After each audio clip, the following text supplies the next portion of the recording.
Kush është 35 vjeçari që u vra sot, vëllai të fortit të fshatit që vret për gërvishtje makine?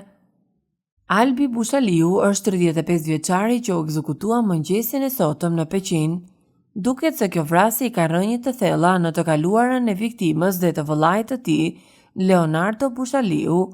Viktima e sotme rezulton të jetë i arrestuar në vitin 2017, pasi akuzohej se për motive të dobta ka qelluar me armë zjarri në drejtim të dy personave.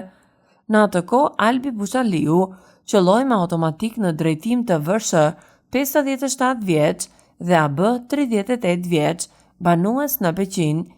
Pas saj nuk pati asnjë reagim nga pala tjetër dhe duket sikur i falën plumbat, pasi nuk patën asnjë lëndim nga të shtënat me armë. Viktima e sotme është vëllai Leonard Bushaliut. Ky i fundit qershorin e kaluar qelloi për vdekje 45 vjeçarin Ylber Xhahysa. Autorit dhe viktima ishin të njohur dhe kishin raporte miqësore. Xhahysa kishte shkuar pranë banesës së 40 vjeçarit Bushaliu në fshatin Gjoçaj, por ngjarja ka pasur zanafillën 5 vite më parë, ku viktima i kishte gërvishur mjetin e autorit. Dhe kjo është bërë shkak për konfliktin që të përsëritet. Mësohet se Leonard Bushaliu ishte një person problematik dhe vazhdimisht pretendonte se ishte i forti i fshatit, duke nxitur përplasje me banorët e tjerë të zonës.